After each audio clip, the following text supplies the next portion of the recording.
NBC5 investigates tonight. Hate crimes are up across the country, especially hate crimes against the Jewish community. Tonight, NBC5 investigates has learned anti-Semitic incidents have reached a record high nationwide and here in Illinois. Patrick Fazio looks into the increase of hate speech, including on one of the biggest social media platforms, and what's being done to try to reverse this hate trend.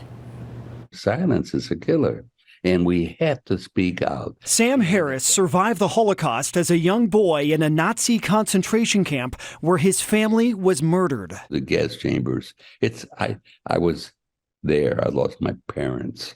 I lost my whole family. I suffered my childhood.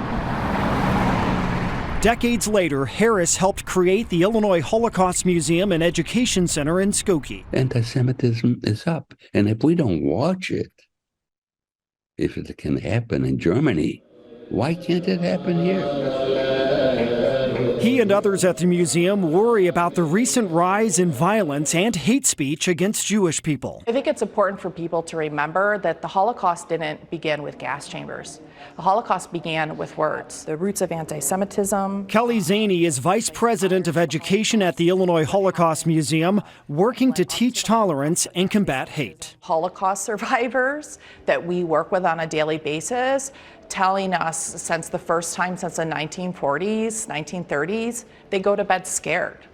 They go to bed worried about what's happening. NBC5 Investigates has learned anti-Semitic incidents of harassment, vandalism, and assault are at a record high across the U.S. We've never seen this many incidents. David Goldenberg is the Midwest Regional Director for the Anti-Defamation League. The ADL just released its annual report showing anti-Semitism in the U.S. reached an all-time high last year since record-keeping began in 1979. The normalization of anti-Semitism and the normalization of hate, that's what is deeply troubling. Incidents against Jewish people are also at a record high here in the Midwest since the ADL began tracking in 1979, more than doubling in just the past year.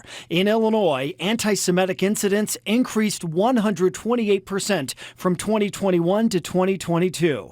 In Indiana, they're up 106%. Social media companies have an essential responsibility to take action against things that are anti-Semitic. A new study from Chasm Technology and the Institute for Strategic Dialogue shows the number of anti-Semitic tweets has more than doubled since Elon Musk bought Twitter. With Elon Musk, he's allowed neo-Nazis, he's allowed known extremists back onto the platform, which is just dangerous and has absolutely positively contributed to the spread of hate, anti-Semitism, and misinformation. We reached out to Twitter but never heard back. The ADL has started a program for schools called No Place for Hate to help students combat misinformation and hate. The Illinois Holocaust Museum has a similar mission by giving tours and teaching classes to students and organizations. Good will prevail in the long run.